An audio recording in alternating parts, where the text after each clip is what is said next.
Welcome to Weekly News Highlights, where we wrap up your week with a glimpse back into what went on in the past week. I'm Kim Dami in Seoul. Let's first look back using keywords. South Korea-U.S. deterrent posture. The deterrent posture between South Korea and the U.S. was stronger than ever this week, with their joint military drills active here on the Korean Peninsula. Exercises like the amphibious landing drill, which took place on its largest scale in 5 years, and provided North Korea the excuse to proceed with more military provocations.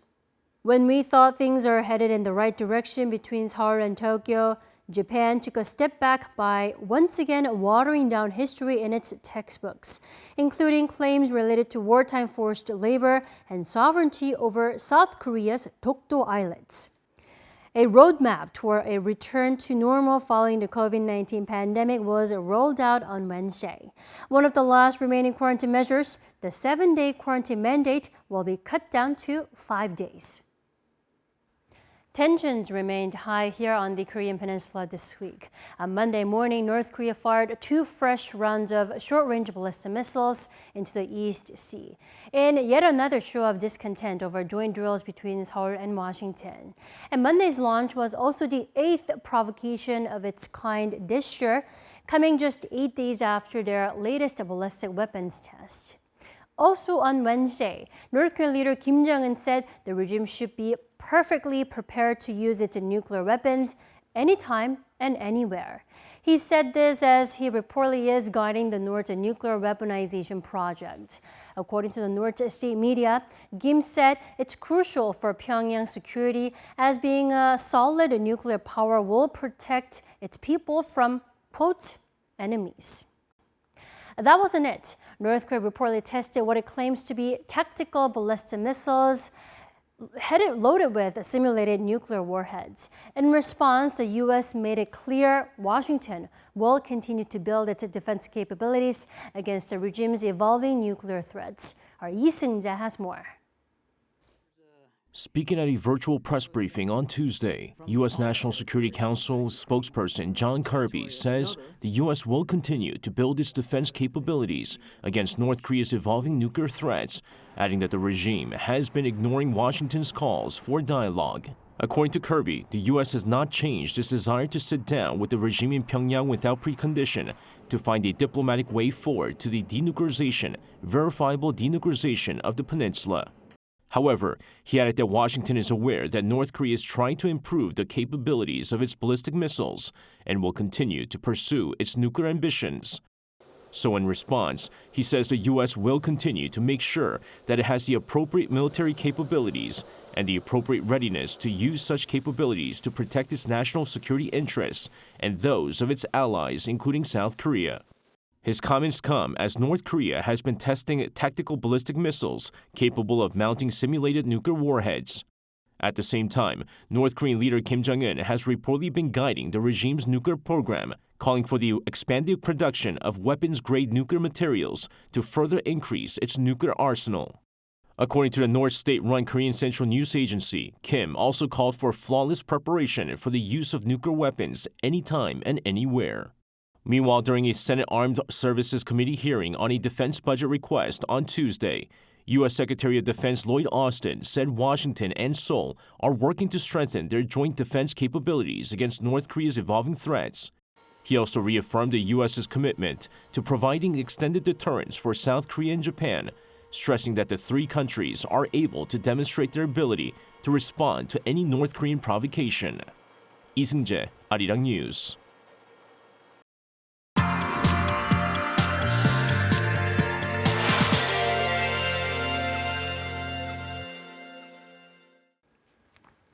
So the missile launches and harsh warnings from North Korea this week appear to be in a show of discontent over joint drills between Seoul and Washington. To walk us through the biggest developments here on the Korean Peninsula, we have our defense correspondent Kiman joining us in the studio. Welcome back, Singh. Thank you for having me, Tommy. What a packed week it's been for the Allies. Right. North Korea this week kicked off with firing 2 short-range ballistic missiles into the East Sea, what appeared a heated defiance against Seoul-Washington training involving the American warship the USS Nimitz, coming to the Korean Peninsula. Now, first of all, Singh, what is USS Nimitz and why did North Korea react so sensitively this time?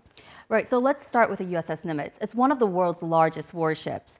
And I was on the flight deck earlier this week in what was a rare opportunity. And let me tell you, it's massive, almost like a mini city ready for combat. It's 3 times the length of a soccer field, has 5,000 personnel, and a displacement of roughly 100,000 metric tons. It's highly proficient for air missions, with it being a nuclear-powered aircraft carrier. And to South Korea, it's brought along about 70 combat jets, 3 to 4 different kinds, and other aircraft like helicopters like the MH-60 Romeos and the MH-60 Sierras. It's also brought along 2 destroyers, the USS Decatur and the USS Wayne Meyer, so quite a formidable show of force. And the fact that this American symbol of power was here in time for the 70th anniversary of this whole Washington alliance is also significant. It's a reminder that the U.S. isn't going anywhere. The Allies aren't going anywhere, and it's been that way for the past 70 years and will continue to be that way for the coming decades, as Commander Sweeney explains. We don't seek conflict with the DPRK. We seek peace and security. We're not going to be coerced. We're not going to be bullied, and we're not going anywhere. So yes, of course, North Korea wasn't too happy about it, and it has tried its own intimidation tactics this week. Right, because North Korea posed another threat this week with its latest development in nuclear warheads. Now, what does this mean? I mean, what's up with the North mentioning its nuclear warheads this time? Right, so when the Allies stepped up their field exercises, North Korea also cranked up its weapons test. From the longest range intercontinental ballistic missile that some suspect to have a flight range that could reach continental U.S. to an underwater drone that North Korea claims could cause a nuclear tsunami. North Korea in the past 2 weeks has been trying to show off its own weapons might. And the latest show involved the North Korea state-led media flaunting its newly developed nuclear warheads, dubbed the Hwasan-31, which it claims are much lighter and smaller and capable of being attached to a short-range ballistic missile. But who knows if it's the real deal? Experts are suspicious, and they say the pictures could be showing just an empty shell. Anyhow, it did do the trick in grabbing media attention. Right. Now, North Korea claims that these joint exercises are so-called war preparations, especially the Sangnyong drill this week that simulates an amphibious raid. Now, you were at the site, Singh, so what is the Allies' stance in these situations? Right, so to give you a little bit more background about the Sangnyong drill, it was resumed on a beach in the east coast city of Pohang after about a 5-year lull. It's a large-scale amphibious landing exercise. So if you think some of the most iconic moments in war history, there's the Normandy landings in World War II, there's the Incheon landing in the Korean War. So the Sangnyong drill is practicing those scenarios, ships coming in from sea, aircraft flying in, and Marine forces charging on land to gain control of the base. And the Allies see this practice as important for counterattacks, swinging back into control in times of war. Right, and this Sangnyong drill is a 15-day-long exercise, and you were there to witness one of the most important practices. So tell us about that. Absolutely. So the day I was there, they were doing this drill called the decisive action. And that's when they finally put all their preparations to test. And it was actually very cool. Marine forces jumped out of Osprey helicopters with parachutes. These amphibious war devices like the landing craft air cushion just came in from sea at a very high speed. And 1 second it was floating on water and another second it's on land, creating this massive sandstorm. And it was just really impressive seeing all these Korean and American weaponry backing each other up and presenting themselves as this formidable foe. And military officials were also very happy with how it went as well. We were able to confirm once again the solid alliance and joint defense posture of the ROK-U.S. Marines. Well, then what's next in terms of the Allies' training and also in terms of expectations for future North Korean provocations? Right, so before the USS Nimitz completely pulls out of Busan, they're also scheduled for a trilateral exercise with the Japan Maritime Self-Defense Force. And this three-way alliance is something that North Korea has been quite nervous about, something The regime has made very clear when it went ahead with an intercontinental weapons test on the day of the South Korean president Yoon Suk-yeol leaving for Tokyo to hold a bilateral summit with Japanese Prime Minister Fumio Kishida. The regime is obviously very worried about this stronger force of deterrence, and in a ploy of intimidation may continue to flaunt its weaponry through further tests. All right, Yeon-sing, thank you so much for keeping us updated. Thank you.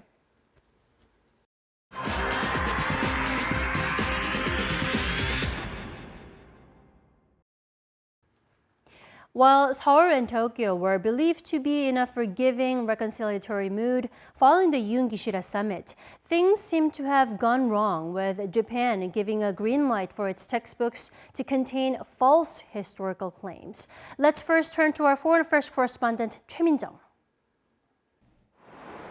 Japan has yet again approved the publication of textbooks that contain misleading historical claims. A textbook screening committee under Japan's Education Ministry on Tuesday approved 149 textbooks to be used in elementary schools from 2024. In some of the textbooks for 3rd to 6th grade elementary school students, Tokyo decided to dilute the extent of the coercion used in the conscription of Korean men during Japan's colonial rule. In a book for 6th graders, the current sentence, "Korean men were conscripted as soldiers of the Japanese army," will be changed to "Korean men participated in the Japanese army as soldiers, and conscription came after." Korean men were also described as young people who voluntarily joined the Japanese army. In another book, the term conscripted was removed altogether.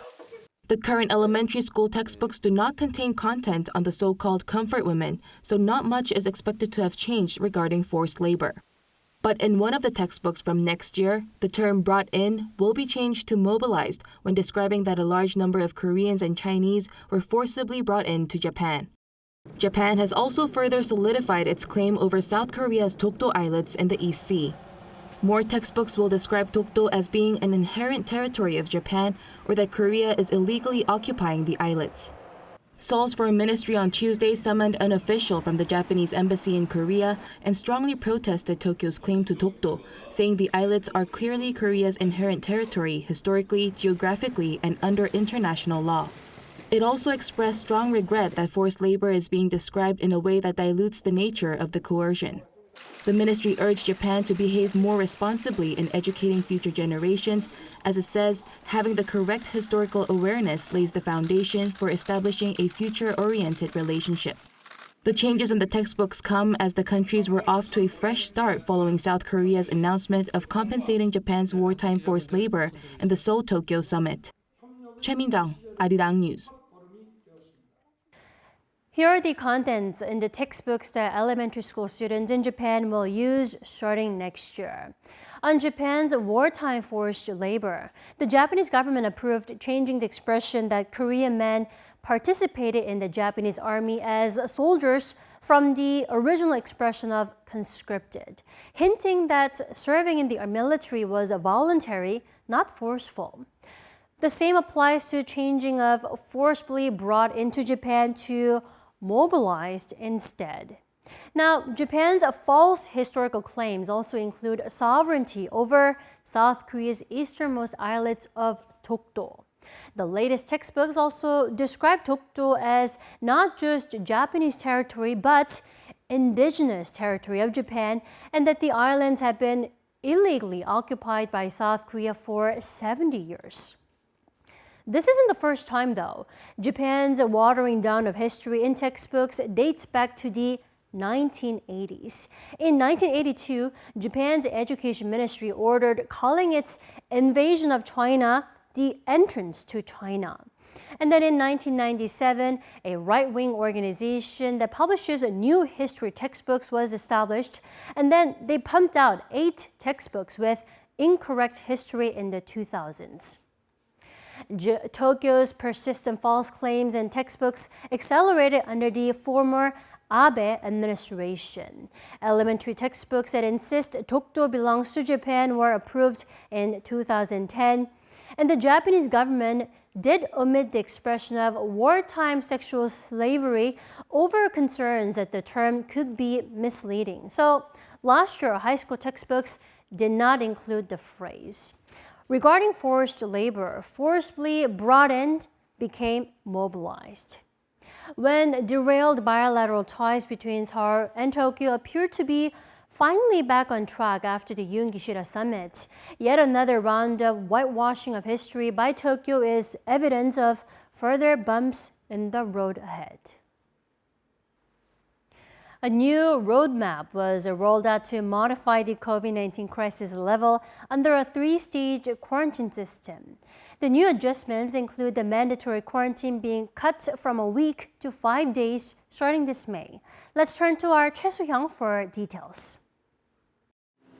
The mandatory COVID-19 self-quarantine period for people infected in South Korea could soon be shortened from 7 to 5 days as the government considers downgrading the COVID alert level. Prime Minister Han Duck-soo said a decision will be made in early May. In May, a decision will be made on whether to lower the COVID-19 alert level from serious to caution, together with a reduction in the quarantine period from 7 days to 5 days. This would be the first downgrade in the COVID alert level since February 2020. And it means the remaining restrictions will go away as well, including the rule of mask wearing in facilities like hospitals and pharmacies. The South Korean government sees the COVID situation stabilizing thanks to a high rate of vaccination. Prime Minister Han called the shortening of self-quarantine the first step toward ending the long fight against the COVID-19 pandemic. Choi Soo-hyung, Arirang News. It's also expected that the authorities will align its crisis level with the WHO, which is expected to lift its global emergency status, possibly in late April or early May. Eased virus rules also mean regaining the freedom to travel. Some visa systems will be renewed here in South Korea, making it much easier and more convenient for foreign tourists to enter the country. Our Lee Hyun has more on Wednesday's announcement. South Korea aims to attract 10 million overseas travelers this year, triple the amount of 2022. During an emergency economy cabinet meeting on Wednesday, the government discussed ways to boost the travel industry as a way to drive up domestic consumption. The way to boost the travel industry is simple. Encourage more foreign travelers to visit South Korea and spend money. Also, finding ways to encourage Korean people to travel domestically instead of going overseas. To do this, it will improve the country's visa system.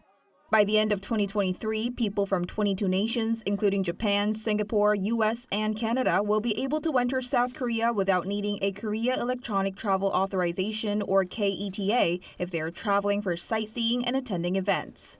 Transit visa exemption policy will also be resumed for transit passengers from 34 countries to allow them to stay in Korea for up to 30 days.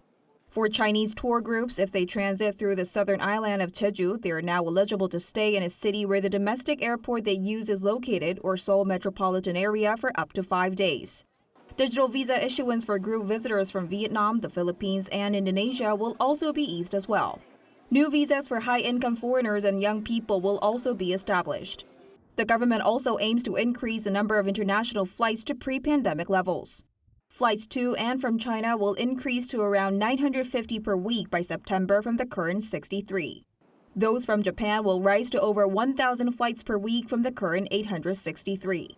To attract more domestic travel, the government also plans to encourage the working population to go on vacation while promoting special regional tourist spots. More large-scale events was also brought up during the meeting. There will be large K-pop concerts in major cities nationwide from May to October. To boost consumption, the government will expand sales channels for duty-free products. For the upcoming duty-free festival in May, shopping subsidies will be provided as well as 20% discount for major duty-free products. The government also plans to come up with a variety of medical tour programs and Korean food-themed travel packages as well. Lee Hyun, Arirang News. Spring warmth has arrived a lot earlier this year, with warm spells hitting not only Seoul but also the entire country since February. Flower buds have already sprouted, and in fact, in the port city of Busan, cherry blossoms have been on display last Sunday, and the earliest day of blossom in 102 years since observation began. And here in Seoul, cherry blossoms also greeted us earlier than usual, also the second earliest in history. Now, moving on, here's a picture of Jeju Island submitted by one of our viewers from the island taken on Thursday. But because the flowers came so early, they've already reached their full blush, meaning the time has already come to say goodbye for this year. Now, warmer weather is behind early blooms. The more red, as you can see, the higher the temperature is compared to the average. As you can see, it's been heating up from East Asia all the way across Europe. Now, the accumulated temperature is the quantity of heat and temperature required for flowers to blossom. As of March 22nd, which was the last Wednesday, the temperature exceeded 64 degrees Celsius, much higher than the 45 recorded in 2021, which was the record high. The temperature in March this year is 3.9 degrees higher than the average, and with the continuously bright skies, cherry blossoms in Seoul came 14 days earlier than usual. So the early blossoming put organizers of lots of festivals and events in an uneasy situation because many of them have scheduled festivals for early April, when the cherry blossoms are expected to have already disappeared. The flowers are blossomed earlier than expected, so officials from related departments like parking and roads will work from Friday to maintain order.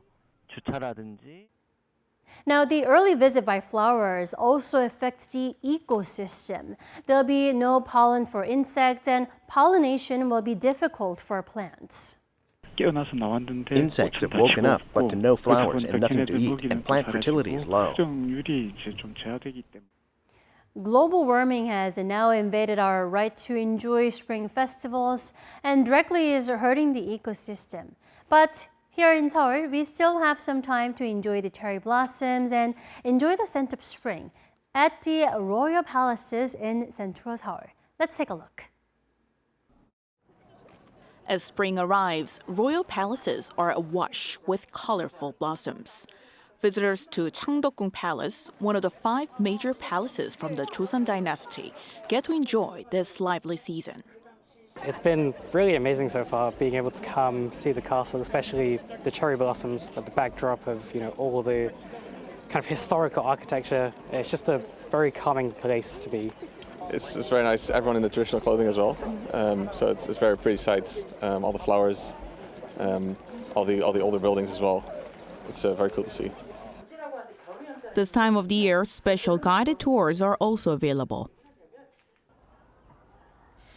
This seasonal tour offers visitors a chance to explore the Nakseonje Hall, a Korea's traditional structure that is known for beautiful architecture and stunning gardens. What's more, those who signed up for this exclusive tour can enjoy the sacred garden.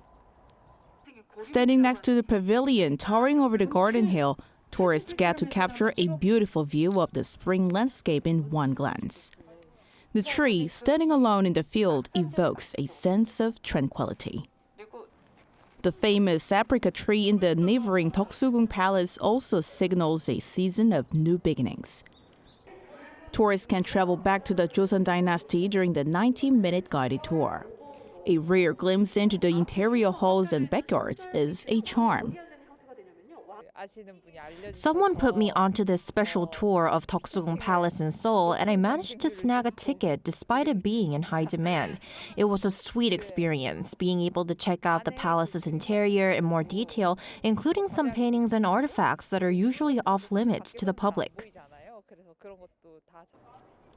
Tourists can enjoy spring scenery in the royal palaces until the first week of April. After that, the Gyeongbokgung Palace nighttime viewing tour will present beautiful whipping cherry blossoms and azaleas that brighten Seoul's night sky. 신새벽, Arirang News.